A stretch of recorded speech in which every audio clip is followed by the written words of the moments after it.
우리 아이 키를 좀 예측할 수 있나요? 우리 아이 성장이 어떤가요? 그렇게 질문하시는 분들이 상당히 많습니다. 뭐 작은 게 뭐 잘못된 건 아니거든요.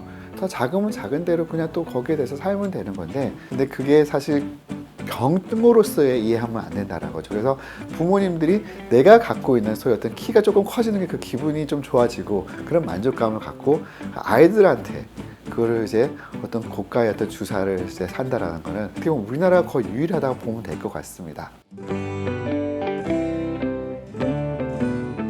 이제 저성장이라고 하는 것도 참 애매한 게, 사실 어릴 때 이제 좀 키가 작았다가도 나이 들어서 키가 커질 수도 있는 거잖아요. 그러니까 사실 딱 그 순간에 그 몇 살 때 그 딱 순간에 키를 갖고 평가하기 좀 그렇긴 한데, 일반적으로 나라에서 딱 삼은 기준은 소위 이제 평균 또래 딱 키를 딱 잡아놓은 게 있어요. 그래갖고 몇 살 때는 키가 얼마야 된다 하는데, 그 평균 연령에서 키를 기준으로 즉 3% 미만인 경우에서는 저신장이라고 얘기를 하고요.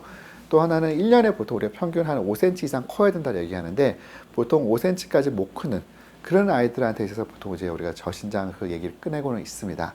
키라고 하는 거에 있어서 그 소위 성장을 예측한다, 키를 예측한다라는 그런 거는 어떻게 보면 되게 좀 위험한 거예요. 사람마다 다 다르잖아요. 어렸을 적에 똑같은 얼굴을 갖고 있는 게 아닌 것처럼. 그리고 지금 어렸을 적에 뭐 살이 쪘다고 나이가 됐을 적에도 계속 이제 살이 쪄 있을 것도 아니고, 거꾸로 어렸을 적에 말랐다고 해서 나이가 들어서 또 계속 마름이 유지가 되지 않은 것처럼 사람은 자꾸 바뀝니다. 바뀌는데 그런 어떤 특정 시점에, 예를 들어서 뭐 5살 아이를 붙잡아 놓고 20살이 되면 키가 어떻게 될 거다, 그걸 예측하는 거는 어떻게 보면 좀 문제가 있고 어폐가 분명히 있어요. 근데 요즘에 그러면 다들 어디서 그런 걸 듣고 이렇게 질문을 하시느냐, 결국에는 이제 우리가 이제 쓰는 이제 단어 중에 이제 골연령이라는 게 있습니다. 이제 뼈 나이라고 하는 건데, 그게 어떤 개념이냐면, 우리가 실제 나이는 1살, 2살 이렇게 소위 1년이 지나갈 때마다 나이가 한 살씩 먹잖아요. 근데 이제 뼈 나이라고 하는 것도 똑같이 있는데, 나이가 들면서 똑같이 가면 다행인데 어떤 환경적 요인이 있다든지 아니면 다른 생활 습관, 그런 것 때문에 실제 뼈 나이가 실제 나이보다 조금 더 빨라질 수도 있고 아니면 조금 느려질 수도 있습니다. 그래서 실제 아이가 지금 만약 좀 또래보다 키가 좀 작다 하더라도, 만약에 실제 뼈 나이를 계산해 보니까 뼈 나이가 뭐 원래 나이보다 뭐 1살, 2살 어리다. 그러면 어떻게 보면 키가 별로 안 작은 걸 수도 있겠죠. 왜냐하면 뼈 나이가 어린 거라면 또래보다 1살, 2살 어린 아이들하고 비교를 해야 되는 그런 상황인 거거든요. 거꾸로 뼈 나이를 계산을 해보니까 그게 현재 나이보다 뭐 1살, 2살 더 많더라. 그러면 지금도 좀 또래보다 작은데 뼈 나이를 재보니까 또 더 많은 걸로 되면 어떻게 보면 키가 상당히 작은 거일 수도 있어요. 그래서 저희가 보통 이제 부모님들이 딱 병원에 왔을 적에 아이 어떤 성장과 관련돼서 질문을 하신다 하면, 제가 그 뼈 나이는 이제 예측을 해드린다라고 합니다. 근데 뼈 나이는 예측해 드리지만 그거를 갖고 다시 또 성장 자체, 성장이 완료가 됐을 적에 그 키까지 예측하는 거는 분명히 조금 약간 무리가 있어요. 물론 그걸 계산을 이제 해드리긴 하는데, 그건 되게 어떻게 보면 단편적인 거거든요. 어떤 사람들은 키가 천천히 크다가 늦게 크는 사람도 있고, 어떤 사람들은 빨리 크다 천천히 크는 사람도 있는데, 그게 지금 딱 당장에 뭐 5살 때, 7살 때 그 순간의 키를 갖고 그 뼈 나이가 얼마니까 성인 됐을 때 얼마 됩니다, 그렇게 얘기하는 건 분명히 과합니다. 근데 그거는 이제 좀 문제가 있고, 다만 이제 골연령이라고 하는 거는 어떻게 보면 되게 정확한 거거든요. 되게 정확한 거기 때문에 뼈 나이를 딱 측정을 했을 적에 지금 이제 나이보다 뭐 1살, 2살 많다, 소위 빠르다라고 하면, 그러면 그 뼈 나이가 더 이상 빨라지지 않게끔 이제 그런 어떤 생활 습관이라든지 이제 그런 거를 이제 치료를 하게끔 이제 하는 게 중요한 거고, 그리고 만약 뼈 나이가 좀 어리다 싶으면 어떻게 보면 좀 성장이 천천히 되고 있는 거니까 그건 너무 좀 걱정하지 않아도 된다, 그렇게 얘기도 합니다. 또 한편으로는 또 너무 차이가 많이 나게 어려버리게 되면 또 뭔가가 또 문제가 있으니까 또 어린 걸 수도 있거든요. 그래서 그런 경우에 있어서는 또 다른 문제가 없는지, 어떤 호르몬적인 문제는 없는지 또 한번 검사를 해보자고 하고 있습니다. 성장 호르몬 주사라고 하는 것 자체를, 말 그대로 성장 호르몬 자체를 이렇게 몸에 넣어주는 건데, 이게 벌써 되게 오래됐어요. 사실 이제 거의 제가 알기로는 한 1960년대 때부터 이제 쓴 이제 주사입니다. 근데 그 주사가 원래는 어떤 목적으로 사용이 됐냐 하면, 이제 성장 호르몬 결핍을 갖고 있는 그런 희귀 질환을 앓고 있는 그런 아이들한테 이제 주사를 했던 거거든요. 그렇다 보니까 사실은 그 주사제의 어떤 장단점, 합병증은 사실은 1960년대부터 쭉 주사를 해왔다 보니까 많이 밝혀져 있습니다. 그럼 정상인 아이한테 주사를 할 적에는 그럼 그게 효과가 얼마나 있느냐? 사실 거기에 대한 데이터는 별로 없어요. 이제 성장 호르몬이 사실은 결핍이 없음에도 불구하고 정상 키를 갖고 있는 아이들한테 주사를 해갖고 나온 데이터가 나오는 데가 거의 없거든요. 어떻게 보면 우리나라가 거의 유일하다고 보면 될 것 같습니다. 재작년에 이제 어떻게 보면 좀 대규모 이제 스터디가 하나 나온 게 있어요. 한 10년간 이제 연구를 했던 겁니다. 우리나라에 있는 대표적인 가장 큰 병원 여러 군데에서 그런 10년간의 데이터를 모아서 이제 성장 호르몬이 그러면 어떤 효과가 있는지, 과연 정말 효과가 있는지에 대한 이제 데이터를 이제 한번 보고를 한 게 있었는데, 거기서 이제 나온 얘기는 뭐냐면 이제 효과는 분명히 있을 수 있다라고 하는데 그 키가 효과가 예를 들어서 무슨 5cm, 10cm 그렇게 되는 게 아니라 뭐 적은 경우에는 뭐 한 1, 2cm부터 많게는 한 4, 5cm까지라고 이렇게 보고를 하고 있어요. 그러니까 어떻게 보면 예를 들어 뭐 1, 2cm가 되게 중요한 사람들도 있을 수 있고 4, 5cm가 되게 중요한 사람들도 있을 수 있기 때문에 그게 의미 없다고 얘기할 수는 없긴 한데, 근데 그거를 또 생각해 봐야 되는 게 주사라고 하는 게 이게 어떻게 보면 이게 병적이지 않은 경우에 있어서는 우리나라 같은 경우는 이게 비급여 주사거든요. 그냥 사실 비용이 상당히 많이 나갑니다. 체중에 맞춰갖고 이제 주사를 놓게 되는데, 어릴 때는 사실은 이제 체중이 적게 나갈 때는 이제 뭐 그런 주사량을 많이 안 쓰게 되겠지만, 또 나이가 들어가면서 이제 점점 이제 초등학교 이제 저학년에서 고학년 넘어가게 되면 몸도 커지잖아요.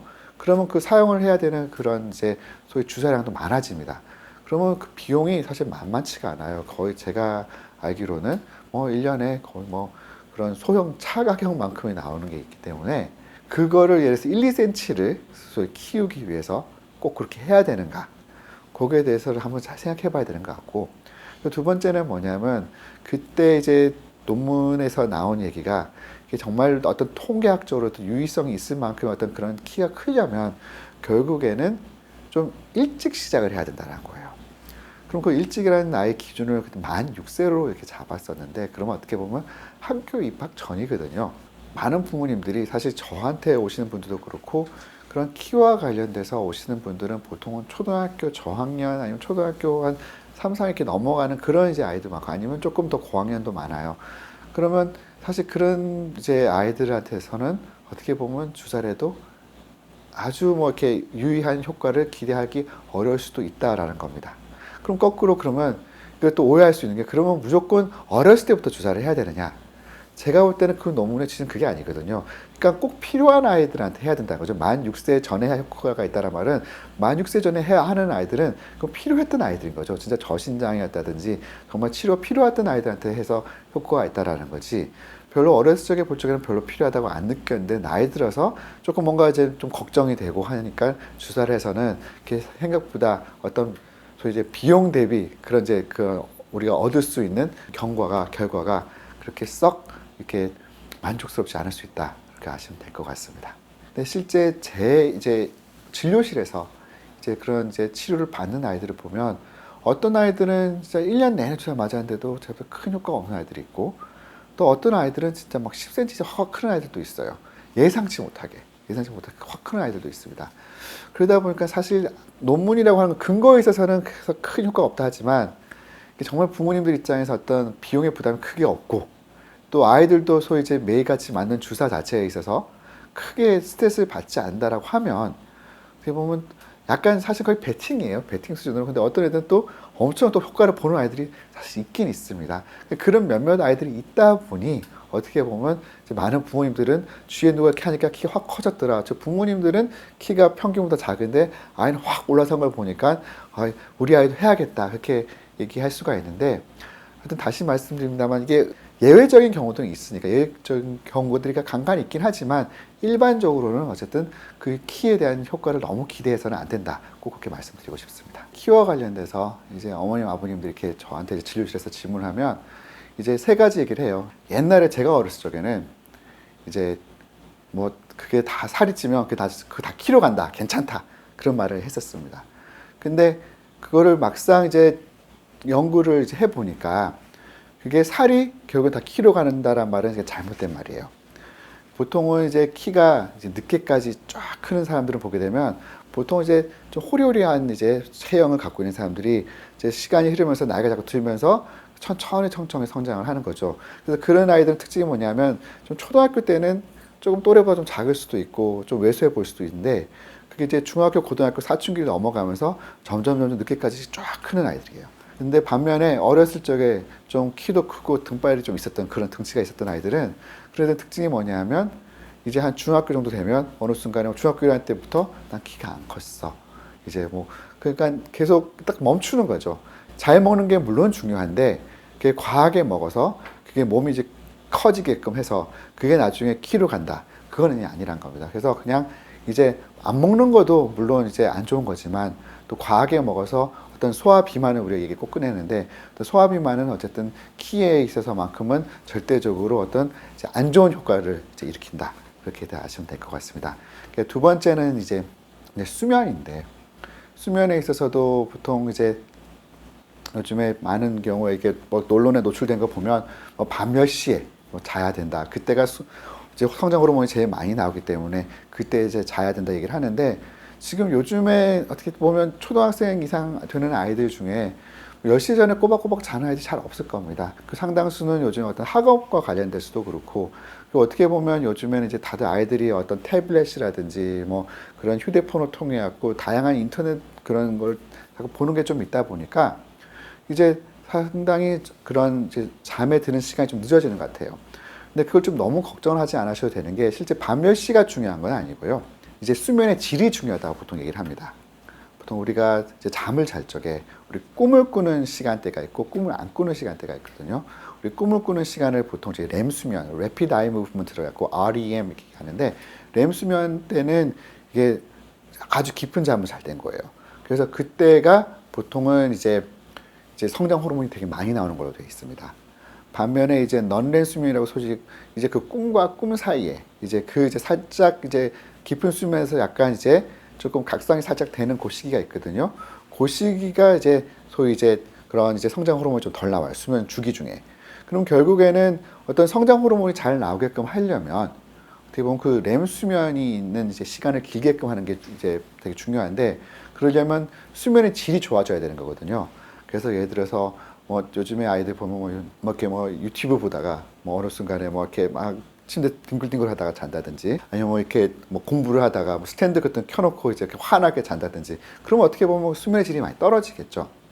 그래서 철저하게 좀 쾌적한 환경에서 딱 어떤 딱 시간을 정해놓고 뭐가 다 끝났으면 이제 깨끗이 세수하고 양치질하고 그리고 나서는 이제 딱 잠에 들게끔 그래서 그런 건 딱 규칙적인 수면 습관을 들게끔 하면 아무래도 그런 이제 성장 호르몬도 충분히 많이 나올 수 있는 그런 환경을 이제 조성이 될 수가 있기 때문에 수면 습관이 되게 중요하다 꼭 얘기를 드리고 그게 꼭 일찍 잘 필요는 없고 이제 깊이 자는 게 중요하다 꼭 그렇게 말씀을 드리겠습니다. 이제 세 번째가 이제 운동인데 그럼 키에 좋은 운동이 뭐냐 성장에 좋은 운동이 뭐냐 뭐 이렇게 검색해 보면 되게 많죠. 근데 그 운동들은 제가 볼 때는 다 효과가 있어요. 다 좋아요.